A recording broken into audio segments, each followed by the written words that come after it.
The key issue for people here in France, obviously, is whether more perpetrators of Friday's attacks are still on the loose.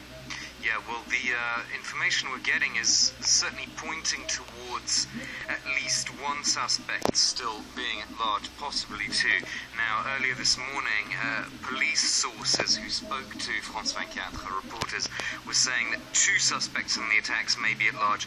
Now, in the last hour or so, we've had an update from the AFP news agency, which is citing as security sources, saying that three brothers were involved in these attacks, and that one may still be at large. I don't know what the security source is. France 24 hasn't been able to double check that yet, but certainly in terms of a suspect being at large, we now have different pointers to the same notion, which is that, as I said, at least one suspect may be at large. We're obviously going to keep you updated on this other news about the three brothers being involved.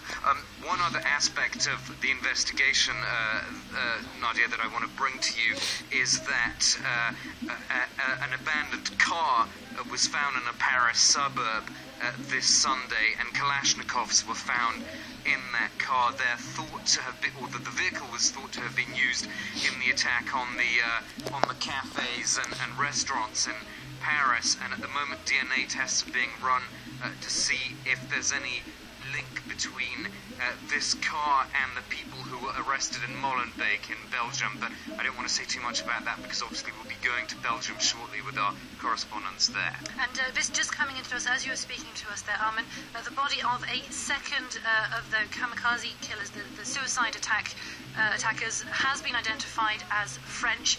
This just coming in again on the wires, so we'll wait for that confirmation on that. Now, of course, that's the French side of the investigation, but this attack had an international aspect to it.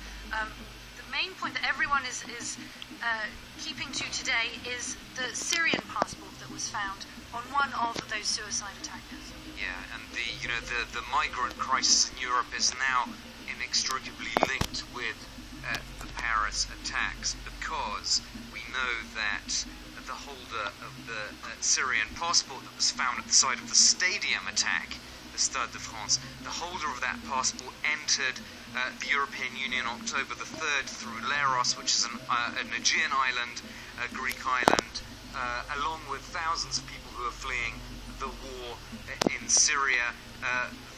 The passport holder entered Serbia from Macedonia on October the 7th, then requested asylum in Serbia. That's according to Serbian police. We don't know if the passport was real or fake. That's important to point out, because there's a big traffic going on in fake Syrian passports. And if the passport belonged to the body as well. And that's what I was going to come to. That's the crucial point. We don't know whether the bomber was in fact the holder of that passport or not. And obviously whether he was or not makes a huge difference as to the impact that this is going to have on how politicians handle the refugee crisis from now on. George, thank you very much for that.